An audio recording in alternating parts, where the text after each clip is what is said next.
ایک شخص نے بہت سا مال جمع کیا تھا اور کوئی چیز بھی ایسی نہ ہو عالی شان محل تیار کیا جس کے 2 دروازے تھے، ان پر غلام محافظ مقرر کیے اور مکان کی تیاری بہت بڑی دعوت کی جس میں اپنے سب عزیز و اقارب کو جمع کیا اور ایک بڑے عالی شان تخت پر ایک ٹانگ کھڑی کر کے دوسری ٹانگ اس پر رکھے بیٹھا تھا۔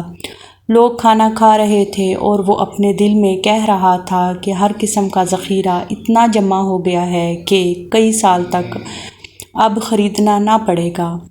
یہ خیال دل میں گزر ہی رہا تھا کہ ایک فقیر پھٹے کپڑے، گردن میں فقیروں جیسا جھولا پڑا ہوا دروازے پر آیا اور اس زور سے کواڑوں کو پیٹنا شروع کیا کہ اس کے تخت تک آواز پہنچی۔ غلام دوڑے ہوئے باہر آئے کہ یہ کون نامعقول ہے، اس سے جا کر پوچھا یہ کیا بات ہے۔ اس فقیر نے کہا اپنے سردار کو میرے پاس بھیج دو۔ غلاموں نے کہا کہ ہمارے آقا تجھ جیسے فقیر کے پاس نہیں آئیں گے۔ اس نے کہا ضرور آئیں گے، اس سے جا کر کہہ دو۔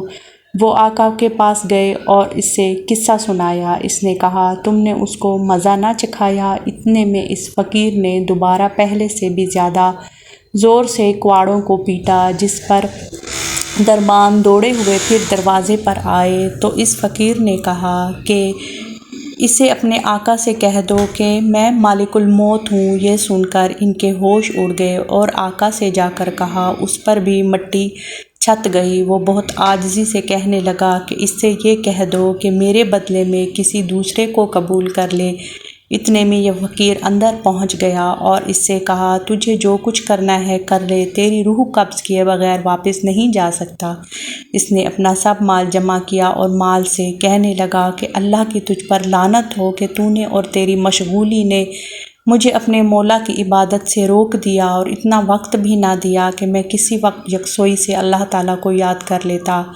حق کے تعالیٰ شانہ نے اپنی قدرت سے مال کو گویائی عطا کی۔ اس نے کہا مجھے لعنت کیوں کرتا ہے؟